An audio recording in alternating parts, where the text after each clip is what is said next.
Egg freezing. Egg ఫ్రీజింగా? Egg ఏంటి? దాన్ని freeze చేయడం ఏంటి? ఆడవాళ్ళల్లో అందరికీ తెలుసు మనకి ఎగ్స్ ఉంటాయి. సో ఈ టాపిక్ కూడా ఇప్పటివరకు చాలామంది డిస్కస్ చేశారు. నేనేం కొత్తగా చెప్పట్లేదు. బట్ ఎందుకు చేస్తున్నారు?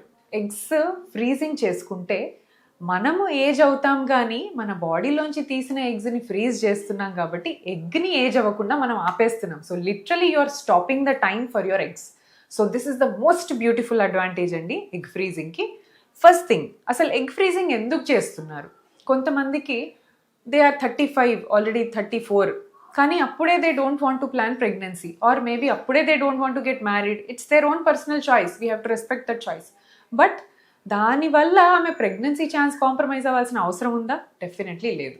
సో వీళ్ళు ఏం చేస్తారు, ఎగ్ ఫ్రీజింగ్ పెట్టుకొని వాళ్ళ ఎగ్స్ అన్ని బాడీలోంచి ఐవీఎఫ్ ద్వారా తీసుకొని ఐవీఎఫ్లోంచి వచ్చిన ఎగ్స్ని ఫ్రీజింగ్ పెట్టుకొని వాళ్ళకి ఇష్టం వచ్చినప్పుడు పెళ్లి చేసుకోనో లేదా వాళ్ళకి ఇష్టం వచ్చినప్పుడు ప్రెగ్నెన్సీ ప్లాన్ చేసుకున్నప్పుడు ఈ ఎగ్స్ని మనం వాడతాం. బట్ ఐడియల్ ఏజ్ అండి ఫ్రీజింగ్. ఒకవేళ మీకు ముందే ప్లానింగ్ ఉంటే నేను లేట్గా చేసుకుంటాను, నేను ఇప్పుడే కనను అని ఆ 34-35 ఇయర్స్లో చేయించుకునే బదులు లేట్ 30s ఆర్ ఎర్లీ 30sలో చేయించుకుంటే ఫ్రీజింగ్కి చాలా మంచి బెనిఫిట్ ఉంటుంది. ఆల్రెడీ 34-35 ఇయర్స్లో ఎగ్ క్వాలిటీ డ్రాప్ అవడం మొదలవుతుంది, నంబర్ ఆఫ్ ఎగ్స్ డ్రాప్ అవడం మొదలవుతుంది. ఆ టైంలో ఫ్రీజింగ్ వల్ల ఎక్కువ బెనిఫిట్ రాదు. సో ఈ freezing is already on your mind, definitely it's better you do it early. Late 20s, 26, 27, 28 ఆ టైంలో, ఆర్ ఎర్లీ 30s, 30, 31 ఈ టైం కల్లా ఫ్రీజ్ చేసుకుంటే మీరు ఈ ఎగ్స్ నుంచి మ్యాక్సిమం బెనిఫిట్ పొందొచ్చు. అండ్ ఇంకొకటి ఏమనుకుంటారు, నేను ఫ్రీజ్ చేసి పెట్టుకున్నాను, నేను ఎప్పుడైనా ప్లాన్ చేసుకోవచ్చు, నా ఎగ్స్ బాగున్నాయి, నాకు అది తీసి పెట్టుకున్నానంటే ప్రెగ్నెన్సీ వచ్చేస్తుంది. Egg freezing will only preserve your chance of fertility but does not guarantee a pregnancy. నేను ఫ్రీజ్ చేసుకున్నాను కదా నేను ప్రెగ్నెంట్ అయిపోయాను, ఇట్స్ నాట్ లైక్ దట్. మీ ఫర్టిలిటీని అది కాపాడుతుంది అంతే, కానీ ఆ ఎగ్ యూజ్ చేయటం వల్ల మీకు ప్రెగ్నెన్సీ వస్తుందా రాదా అనే రిస్క్ మీ ఓన్ రిస్క్. ఆ టైంలో మీరు పెట్టుకునే దాన్ని బట్టి, మీ ఎంబ్రియో ఫార్మేషన్ని బట్టి, ఆ టైంలో your age, it depends on so many things అనమాట.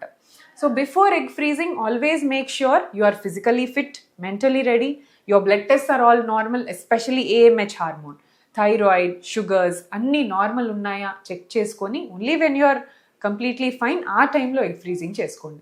So it is called oocyte cryopreservation. చాలా మంచి option for working women. And ఇది కనిపెట్టింది యాక్చువల్లీ ఎగ్ ఫ్రీజింగ్ ఎవరికి కనిపెట్టారంటే క్యాన్సర్ పేషెంట్స్ కోసం కనిపెట్టారనమాట. బికాస్ క్యాన్సర్ ఉన్నప్పుడు వాళ్ళు కీమోథెరపీ అని, రేడియేషన్ అని తీసుకోవాల్సి ఉంటుంది. ఇది తీసుకున్న టైంలో మన బాడీలో ఉన్న ఎగ్స్ కంప్లీట్గా డ్యామేజ్ అయిపోతాయి. సో వీళ్ళకి ఏం చేస్తారు, ముందు ఎగ్స్ బయట పెట్టి తీసి అప్పుడు కీమోథెరపీ, రేడియోథెరపీ ఇస్తారు, సో దట్ ఈ ఎగ్స్కి అది ఎక్స్పోజర్ అవ్వదు.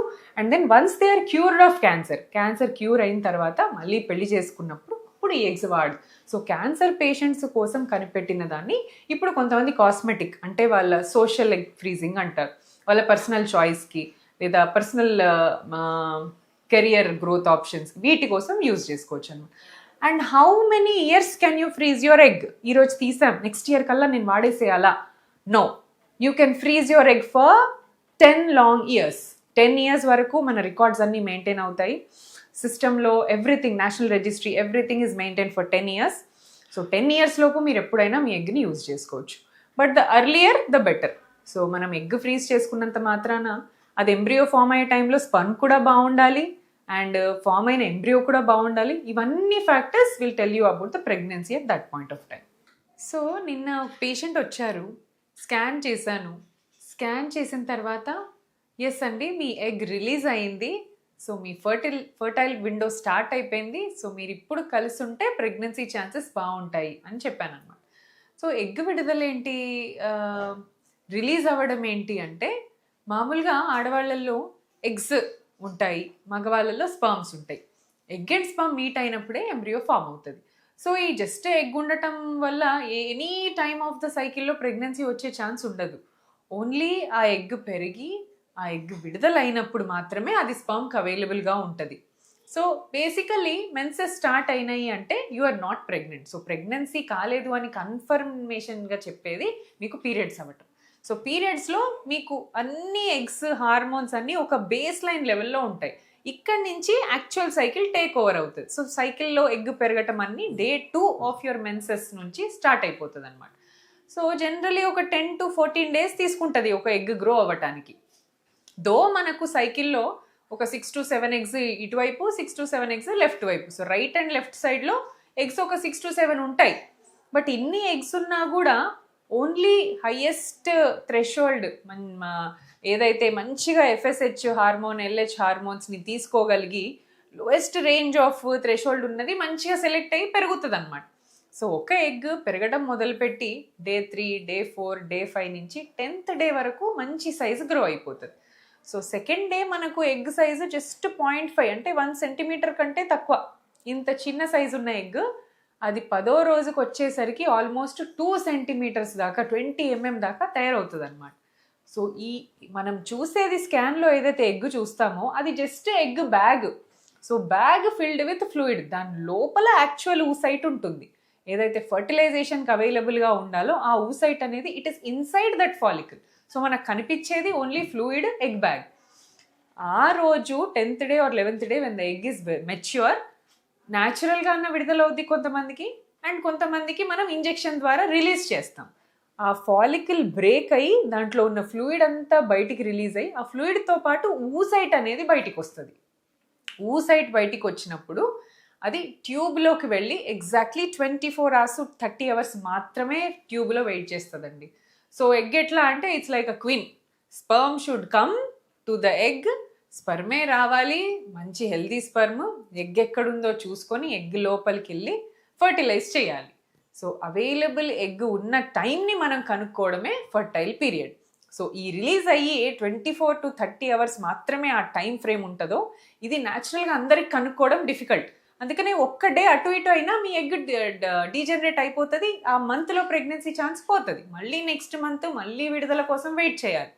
సో ఈ మంత్ని మనం ఫర్టిలిటీ ఎక్స్పర్ట్ స్కాన్స్ ద్వారా ఫాలిక్యులర్ స్టడీస్ చేసుకుంటూ ఈ ఎగ్ ఎప్పుడు రిలీజ్ అయింది, ఈ డేలో కలిస్తే హైయెస్ట్ ఛాన్స్ ఉంటుందని చెప్పడానికి మనం ఎగ్ విడుదల చెక్ చేసుకోవడం చాలా ఇంపార్టెంట్ అనమాట.